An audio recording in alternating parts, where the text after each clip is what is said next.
Hey YouTube, Stu B520 here. I was at the gun shop today. Came across this beauty, this gem.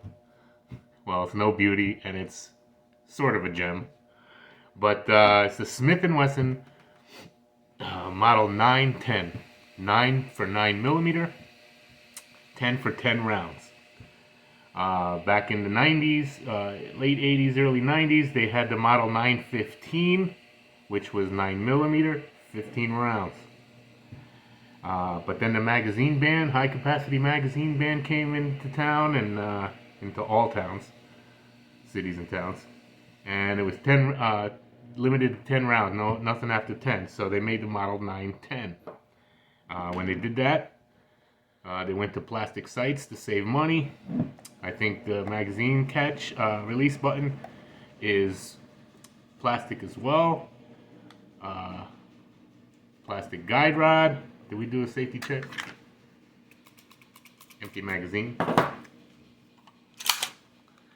Empty chamber. Empty mag well. This gun's clear. So you know the old Smith & Wesson, since the magazine's out, it's on fire. It won't, has a magazine disconnect, it won't fire. See? Won't fire. Magazine has to be in. 10 rounds my state restricts, so 910 kind of fits with my state. So the magazine has to be in to fire. Double single action, let's do that. A heavy first pull, that's gonna be, that might be 10 pounds, that's not bad, it's pretty smooth. And then the reset on single action, right there, imagine. Yeah, that's gonna be at 4 pounds, that's not bad at all. Watch this reset. Wow. You know these old Smith & Wessons, all these guns, this 39s, 59s, and all the variants had that trigger. Heavy first pull because of double single action. Double action is heavy first pull. And then after that, it's all single action, and it's all that very light, kind of crisp, even though it's maybe 4.5 pounds. I don't know, I'm guessing. Right? I don't know. It's clean, whatever it is, and we're gonna find out. I used to have one, and it ran great.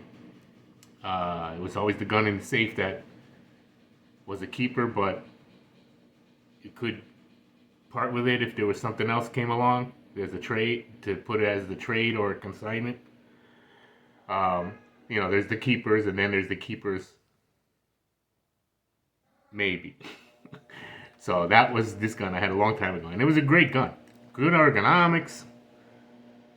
It ran flawless. I remember I must have put a couple thousand rounds through it. It really was. Law enforcement used it. Probably the model 915 though. Then the magazine ban capacity ban came around. So I don't know. It's gonna be a good one. I got it dirt cheap. I almost was geez. I don't have to trade or consign anything. I actually bought it. I mean, not that, I don't know if that sounds, it was pretty cheap, and I'm not talking quality wise, because it functions. I don't know if it functions completely, but seems to be pretty good condition. These old Smith & Wessons always run. These tanks, these are well built guns. Got an alloy. I think the 915 might have been a steel frame, steel slide. But this is an alloy, it's a little lighter, I think. But yeah, it had the plastic sights. Yeah, I already put my neon pop on it. Blacked out the rear. They were white, but not white, not barely. Oh, I gotta hit that again. I didn't get it completely. See a little white there? So yeah. And check this one out at the range. I'll go with at least a box of 200. Let's see how it runs. Yeah, don't look too bad. I don't know the year when it was made. I'm gonna call Smith & Wesson. They'll give it to me. They might even give me the month. Sometimes they give you the month and then the year. But we'll see. I'll get at least the year that it was made.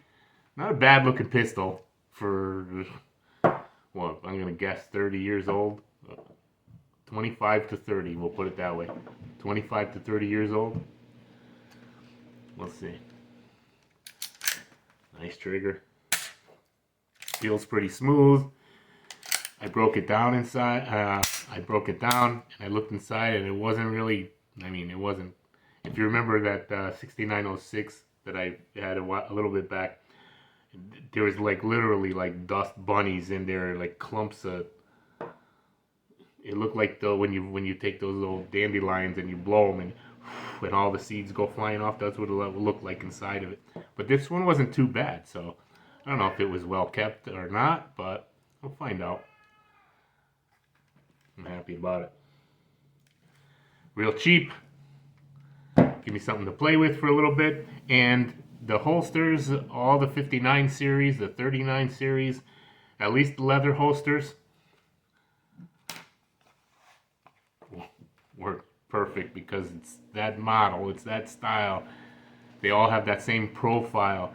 The only thing that might be different is a little shape here, and then it's either a squared trigger guard or a rounded trigger guard. See, on this one has a square, but don't matter. It's right in. The 6906 was riding in here. It's the same family. All cousins under the skin, you know? So, and this is an old Tagua. I'm not sure how to pronounce it, but and these clips were at one point down inside in here, and this was a non-tuckable. I don't know if you can see that little down in there, this slid in there, so it was non-tuckable. So what I did was I made my own tuckable. Strong side carry. But I don't know if I'll carry this pistol. But if I wanted to, I could. And definitely would transition into a carry pistol. Or could into a carry pistol. Home defense gun. Truck gun. Go bag. Get home gun. You know. Throw away. If you had to. But yeah. Reliable. I'm hoping. But I'm pretty sure it will be. At least run a couple hundred rounds. And we'll find out. And it's not in bad condition either. Yeah, it could play a lot of different roles. It could be a carry gun. I carry a full-size pistol. So, hey, you know. And I probably carried it back then. Because yeah, like I said, I have this holster. Yeah, so anyway.